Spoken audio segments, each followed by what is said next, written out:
Hi guys, I'm Erica Muse out here at Let's Play Gaming Expo with Dallas Geek, and I'm here with Jim Foronda, who's going to talk to us a little bit about some of his voice roles because he's Claptrap, and we all love Claptrap.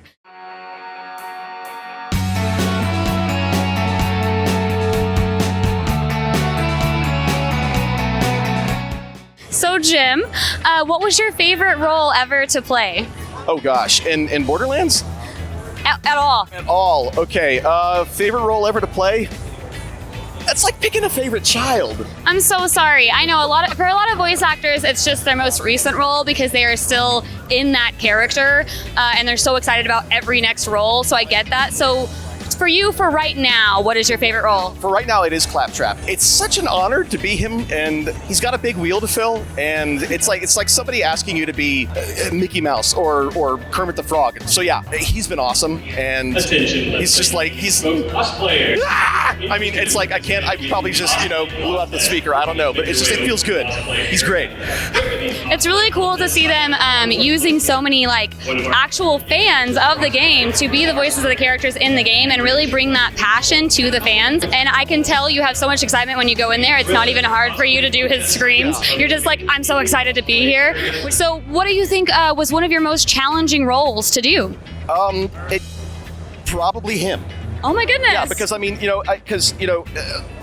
was such an iconic voice and such an iconic performance, and it was like, again, filling that wheel, filling those shoes, that voice, it was a super challenge. It's like, I imagine, what was it like for, George Lazenby or Roger Moore to become Bond after Sean Connery? That's what I feel like. Yeah. It's like, whenever there's a new Doctor Who or a new Batman, to step into that role, it's just, yeah. So it's like, it was challenging, really. So if you could voice any character out there, whether it be video game, cartoon, anime, if you could voice any character, who would it be? Okay, there's a role that has not been dubbed yet. Oh. Okay, so the team who made the first season of Kimono Friends, they ended up making an anime called Kimorixa. Love it. Right? And there's one character in there, his name is Wakaba. And he seems kind of like a really, a guy interested in the Kimorixa and the plant life, and I would love that role. Yeah. So. Well, we'll pass that along for you. We have talked to some people that are in Kimono Friends, so that's interesting that you bring that up. I'm also in Kimono Friends. I voiced the brown bear animal introduction. So my wife and I went to Japan in 2017, and it was everywhere because the show had just finished its run. You go into any store, the theme song is playing on their system.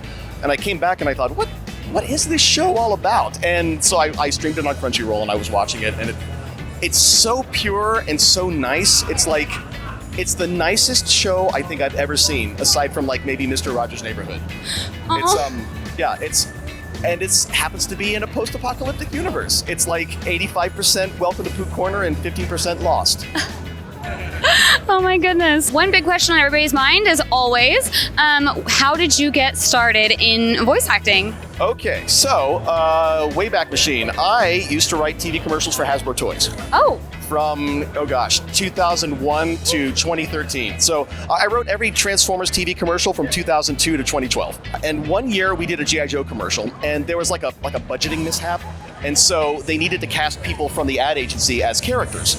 So we went into the booth and we recorded characters, and then they just sent all the files to Hasbro, and then they cast who they thought was best. I ended up being the voice of Duke, Destro, Cobra Commander, a British reporter, and Heavy Duty. Oh my gosh. In the first campaign. And then they started basically using me for more voice work, and I thought, this is kind of cool. But then our producer, he's like, you could probably do this on the side. And so I put a reel together, and I found an agent in Dallas. And the first anime I ever did was a character in Case Closed. I was a terrible husband who gets murdered on a cruise ship.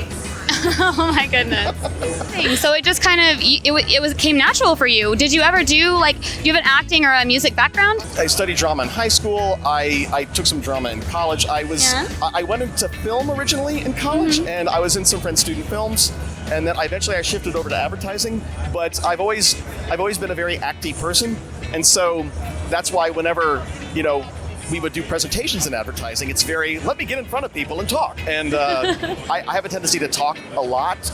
And yeah, it's just, it kind of came naturally to me. So We're very friendly, very personable, so it's totally fine. Talk as much as you want. Plus, we are all here to hear it because we're fans. So thank you so much for sharing all of this with us. Thank you for and being here. is there anything else that you would like to plug? Is there a certain website people can go to see your recent work or social media? Oh gosh, you can follow me on Twitter. It's at jimforonda.com, JIMFORONDA. Thank you so much for meeting with us, and I hope you have an awesome rest of your con. Thank you so much. It's been great. I've come to this con 3 times. The 3rd time being a guest, it's been awesome. So yeah. Oh man. So if you guys haven't been here before, come check it out. Let's Play Gaming Expo. If you can't make it this year, come out next year. It's always a great time. It's great.